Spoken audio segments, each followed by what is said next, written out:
first date. Yeah, nah, nigga, like, nah. I'm not letting mugs like that flex on me no more. You're not that guy, pal. You're not that guy. Well, welcome to Midnight Rockers. My homie Erv here, man. What's good, man? Thanks for coming on. For sure. We can just start off with that, man. Give a little intro bio to your life, where you come from, what you're doing, what you're aspiring to do. Yeah, so for sure, everybody knows me as Colossal Erv in the gym. I do colossal things both in the gym and outside of it. And so, I mean, yeah, just the entrepreneur, well, trainer, or whatever you want to call it. So it's been what? It's been three and a half years when I met you. 2019, yeah. Right? Yeah, 2019. Yep. I remember it in the gym too. Yeah. Like, yeah. Yeah, like it's exactly 4 years. Oh man, yeah. Time flies. It does. Time does fly by. Man, we're just talking about. Man, let's just go with that. Man, we're just talking about truth and everything. I just had a concert last night. Dope ass concert. And we're just talking about that, like that truth thing. People just, even last night, right, feeling that sort of opposition. I feel like people are. What is that? That was cash. Where are you at? Hold on, real quick, cause. What are you doing? Why don't you start that? Hey, you don't do that when no cameras are on. All right. So, anyways, we're talking about the truth. Last night show. The truth. Man, honestly, let's just start there, bro. Let's just start. I feel like we're on that same path this year of like how you like really transformed your life, man. Yeah. And it's just, I mean, just share whatever you feel comfortable sharing. But like, what was the I guess catalyst to really open things up to you making these changes? And what were these changes that you began to make? Yeah, I mean, time of reflection. I think with me personally, I mean, that's a deep one, because the relationship, I'll say, that I was in that time, and who I wanted to be, especially with me about to turn, 30 this year in October, thinking about being, of course, a father and, of course, a husband later on. Just that change within myself, what's been holding me back emotionally. And so for me personally, it was just, I felt like generational trauma. I felt like I needed to address myself. And so that's why I made that trip back to Colorado Springs to go see my mom. And to have that uncomfortable talk that I've been wanting to have for years. And so by doing that, it was just a release of release trauma, I guess, to say, like. You hit it right there too, man. Like that uncomfortability, right? Mm-hmm. Like that. Sometimes we feel, or a lot of times we feel, and like willing to face that. And what was the result of that? You would say, what did you begin doing differently after that? Oh man, I feel like just being more honest with myself and accepting, of course, the imperfect person I was in that time. And so I feel like that's what a lot of people today struggle with, is just being honest with themselves and accepting like who they truly are. So what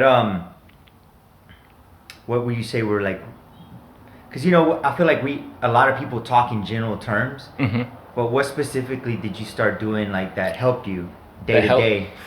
Reading.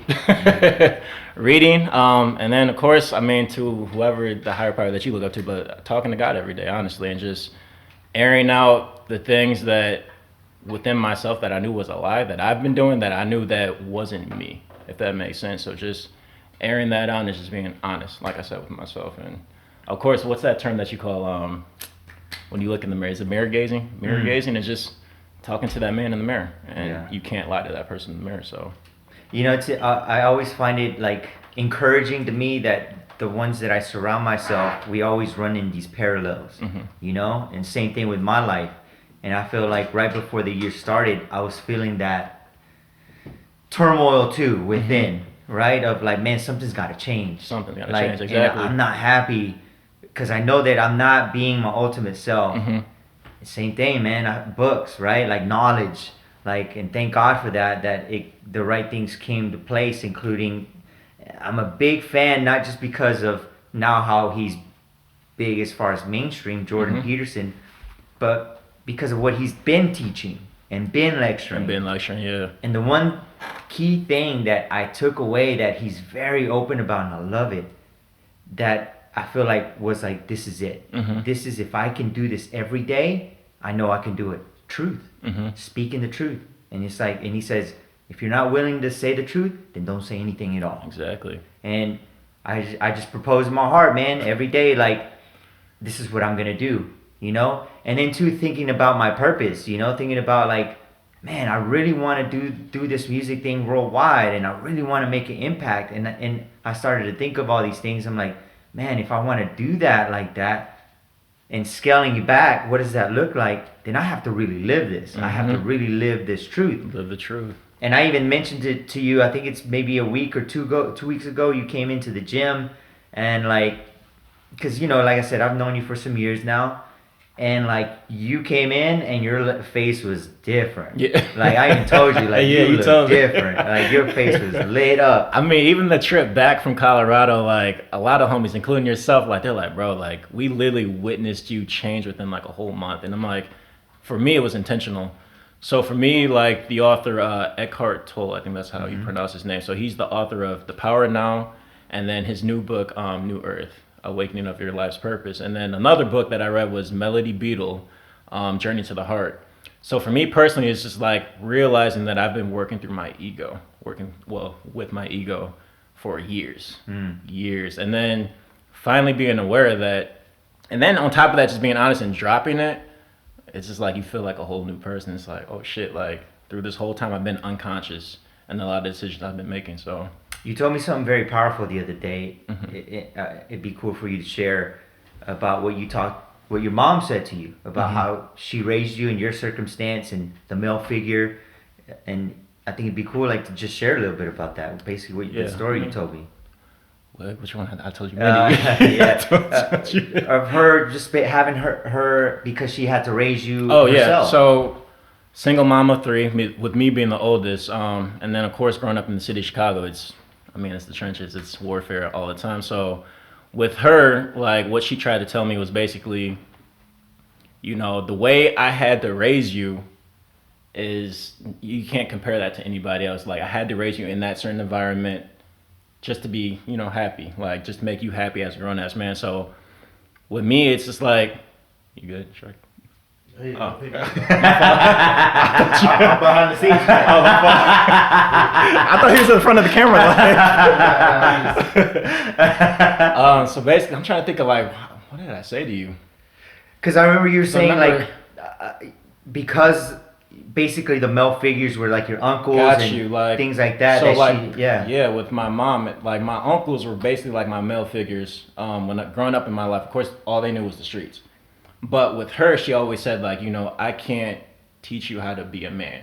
Like, there's going to be a certain point where I can't teach you how to just be a grown-ass man. So I had to give you up to God when you were young. Like, you know, God raised him when he gets to a certain age. And so seeing that now and the path that I'm on, and then the things that are pretty much like following my heart, it's like, oh, shit, like this whole time, like, he's been raising me. So it's just, I don't know. What's that dynamic? What was that like dynamic growing up with you know, with just your mom? Just my mom. Like, of course, I mean, it's different. Like I said, I had to learn a lot of the male things through like either the streets or through figures that I looked up to, like, I mean, that I grew up around. So it's just, I don't know. It's different. It's difficult, I'll say that for sure. But yeah, like, I think as a man, as a black man, we have more emotional trauma because being vulnerable in situations like that can get you killed, or in cities like that can get you killed. And so with that carrying on throughout adulthood, it's like you kind of learn that it's okay to be emotional. It's okay to be vulnerable. It's not weak. You know what I'm saying? And so that's what I'm realizing now. And the fact that I'm almost 30, like finally accepting that, it's like, oh, you know, I'm okay. How did you view your mom growing up, like as a kid and through a teenager? She was a superhero to me. Like, probably the strongest woman living. To me personally, like to what we've been through, I know if anybody else were to put their foot in her shoes, they wouldn't be able to take a step at all. And you know, man, like I think that's amazing of just females in general. Oh yeah, women. You know? Yeah, man. Yeah, for sure. And like I was talking to someone about, and you know this too, I went down like this just sort of spiritual journey with DMT. And I remember one of the trips I had, it's like and for a minute, bro, every trip, it's like I saw God, but revealed as a female form. Oh, wow. And I remember one time I had this crazy vision where it's like I went back through my entire life was shown before me, and I was shown like all these different girls, women that have been there for me. And not to say that men haven't, they have. And like you say about my parents, I was blessed with great parents, both. And I personally also think my dad's a hero, but at the same time, it's like, man, there have been so many women along my path that have helped me. And even now, bro, like certain friends that are there for me, that encourage me, you know, on just that pure energy of love, you know. And so, and even with Cash, my dog, you know, like I've had dogs all my life, but I was thinking about that, even that. I was like, wow, man, that's a blessing to have. And I've been studying back like Jesus' life, and even that, like I always find that interesting. Like even him being surrounded, and I was telling Shark, like I was reading the other day at the end of Mark, after he's like, when he dies, really the only ones that it says that are there left are 3 women. And then the ones that go look for him and to pay respects and want to show love are these same 3 women. And I'm like, man, you know? So, you know, it brings... Yeah, I mean, they're the strongest creatures on earth, man. Like, that's what it is. So what did your take from your trip from your mom really that you feel like was... I think with me, and on top of that too, being the oldest, you kind of got like this unwritten pressure, you know what I'm saying? Like, especially like being the oldest of 3, like to be the lead example of the family. And so with what we've been through in life, of course, with the struggles, trials, and tribulations to get to where we're at now, it's like, I don't know, it's just, you want to pay them back. And this whole time I've been trying to, I think for years, I've been trying to pay my mom back with just, you know, certain successes, achievements, and stuff like that. And to find out throughout this whole time, she's like, baby, like, I don't care about any of that.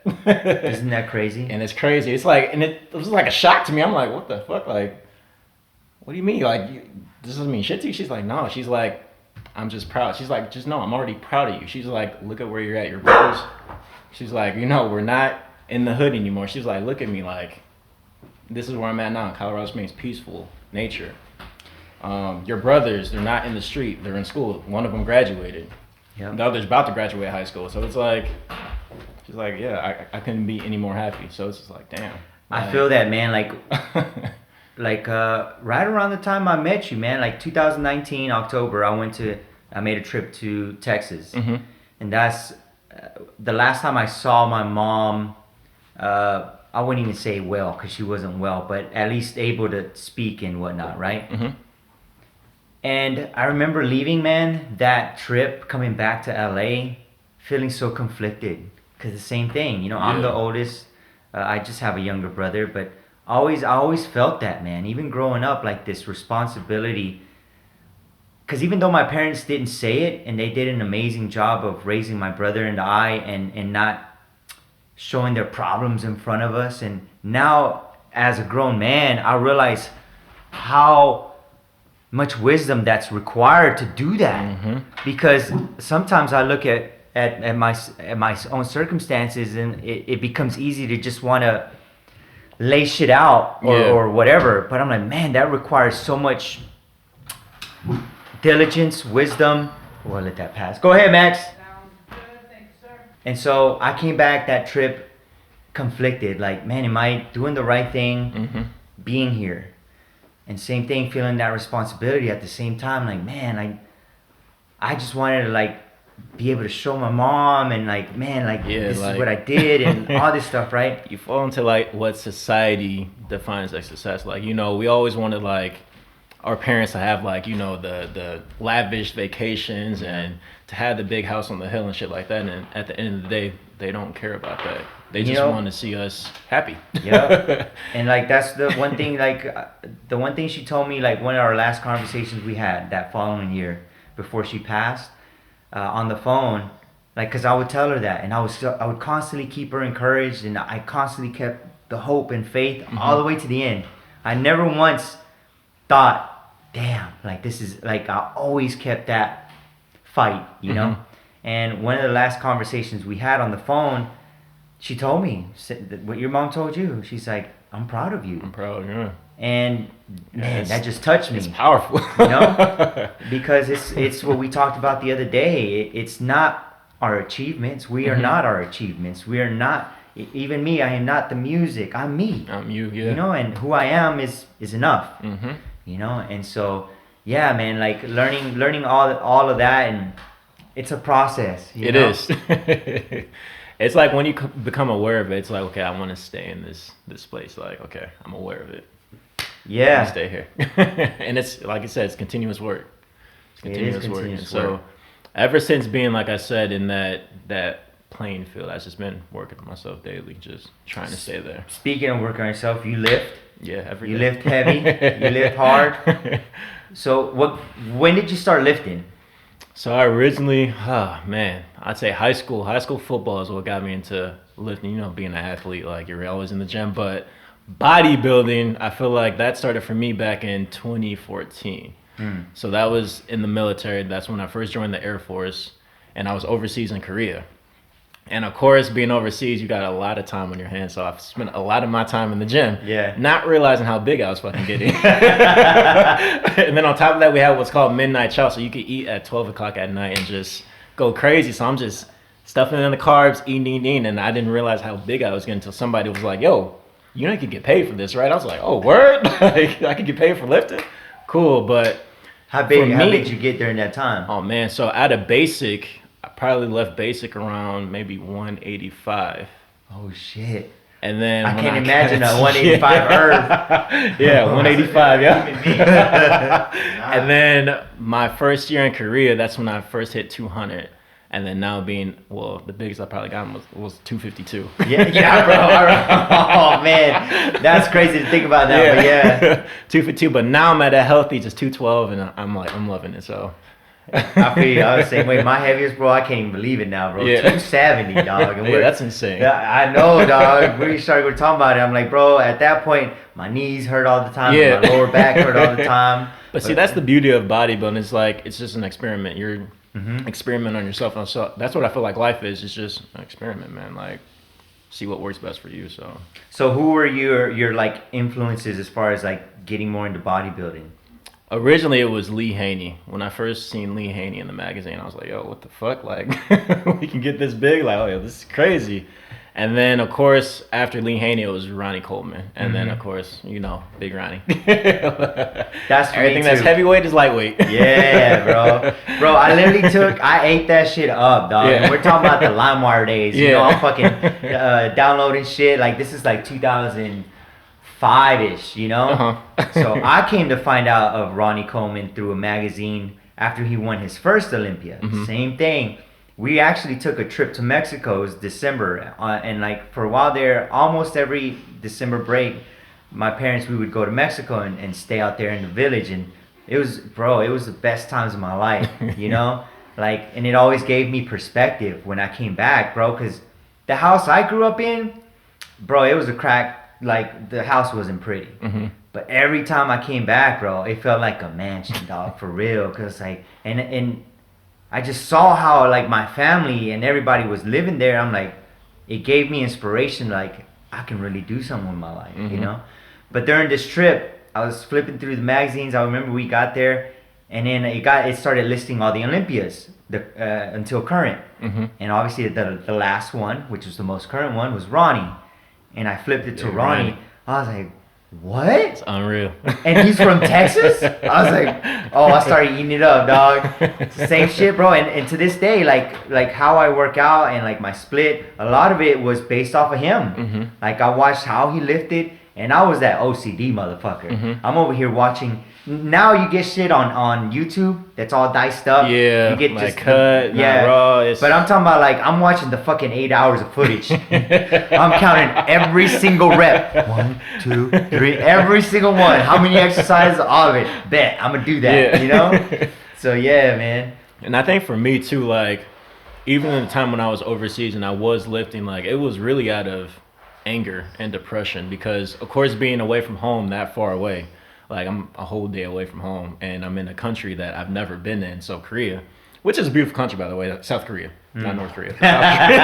South Korea, not North Korea. But Yeah, just being away from home and actually thinking like everything that I was lifting that was heavy was just a life obstacle and just getting it up off of me. So it's just, yeah, it's just. And I think that's what same thing, man. That's why I believe still, and I will always believe in the gym, because I feel like, through mentors too, they taught me early on a deeper meaning to the weights to apply yourself. And man, again, I was the type of person, like, as soon as I found it, I'm gonna eat it up. You gotta eat it I'm up, eating it, you know? And so, like, I quickly found out, you know, like, if I can make it so much harder on myself in the gym and I can really master it, and I can really master my mind in this pain, bro, when I leave, eat piece of cake. Piece of cake. You know? And I feel like also, too, recently, because I've been lifting for a long time, man, a long time. And so it's like, at this point, it's of constantly fueling that fire to re-engage yourself, having fun and finding new ways to do so. Exactly, yeah. And I feel like for a while, like, that fire dimmed out. And I've noticed, bro, when I don't feel like I'm right in the gym, the rest of my life doesn't feel right. You know? So when I feel tapped in, like I do now, and that was one of my goals this year. It's like to be balanced the whole year, not do this thing and be burning out and stuff, including the gym. Because even when I was bodybuilding, that's the thing, like, I was very consistent. But same thing too, man, what I wasn't translating though was I wasn't letting go of the hatred and the anger in the gym, during that time. You know, I was using it and it fueled me, and I felt unstoppable, you know, in the gym. But I still carried it with me to where now, like, through time and wisdom, like, I've learned, like, let it go. Let it go. Use it here. That's the beauty of things, right? Yep. Whether it's a sport, whether it's the gym, you channel all these things into that, and then to let it go, and then you prove to yourself you can do way more than you thought. Exactly. You know? That's colossal for you. Like, I literally leave it right there in the gym. Y'all be witnessing the crazy shit I be doing, so it's just, yeah. So what have been, let me ask you a few questions. What have been one of your craziest lifts? Shit, we could think of the most recent one. Damn, Sharky, what was that, the close grip? The close grip we did. 485. 485 close grip. Yeah. That was the craziest thing recently that we did. So yeah, that was ridiculous. Okay, what about one of your embarrassing moments in the gym? Embarrassing, you know.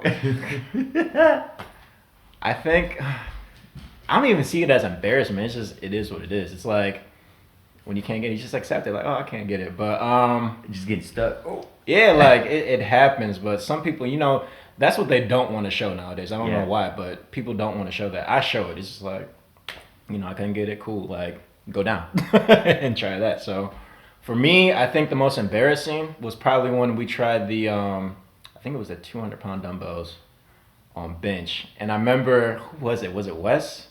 This was when Wes worked there at the time. And I got it up and then went halfway, but this hand, it fell, and that shit hit me straight in my fucking face. And I had to drop it, and I was like, fuck, bro, that's on camera and everything too. Like, fuck, but fuck it. You know what? Let's go to 180. How was your face? It was good. It was good. Oh, but man. yeah, that shit fell flat on my face, bro. Like, yeah, that's probably the most embarrassing that I can think of. Damn. So, like, get this. Like, I think I was like 19 or 20.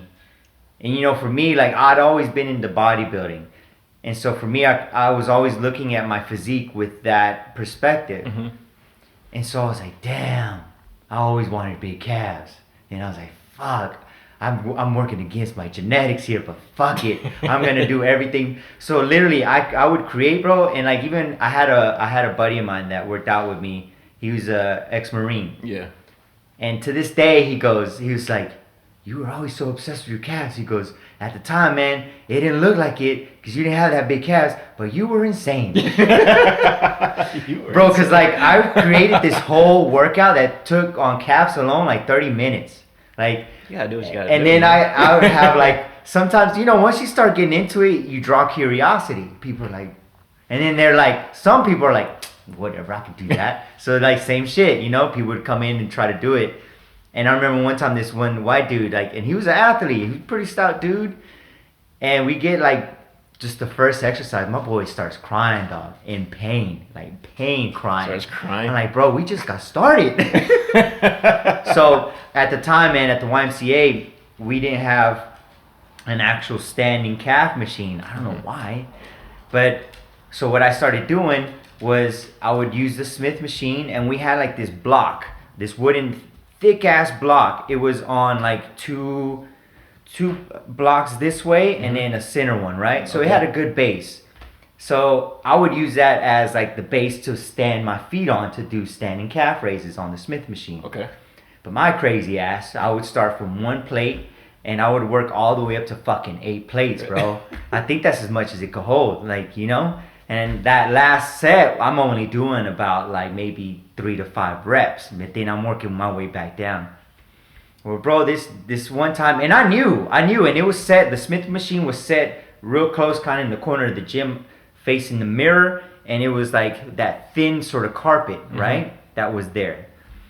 And I knew that, so, and I was always very careful every time I lifted. But we all made mistakes. And I made a mistake. We're human. Yo, so like this time, instead of setting the block right underneath, so there's no way all the pressure's coming down straight down, it was slightly forward. So my body's not straight up, so it's slightly angled. Yeah. Bro, I get to that last set, and that's all it took, that little angle to. I think I blacked out, bro, or maybe like it just happened so fast that, like, you know how sometimes you could blur things out, like an accident or something. Bro, I had 8 plates. All I know is I did one, and then it felt like that the weight just ricocheted me, because I just felt like I slammed into the. I thought I broke the mirror. Oh shit! So the Mecca, first time working out there. So basically, it's like everything you thought of course, seeing like if you watch like the Generation Iron videos and stuff like that, it's just that gritty, hardcore, just motivational energy that's in there. So it's contagious. It's very contagious. What's one of your favorite gyms you've worked out in? That's honestly probably my favorite one. Yeah. Aside from that, there's the Powerhouse Gym in Columbus, Ohio, and then Ronnie has one called Metro. I think that's in Middletown, Ohio. There's also one in Texas. Yeah, the original one. The original one. So, but I know the one that was in Ohio. He had the signed 200-pound dumbbell. The streetwear culture. Growing up, it was just always around and inspirational. So I came up as a skateboarder in middle school. So come around that grunge period, it was like So you're a designer. You're in the midst right now of designing your first line. So talk a little bit about that. Yeah, so designing my first line, it was a big leap for me because it's been in the works for 2 years.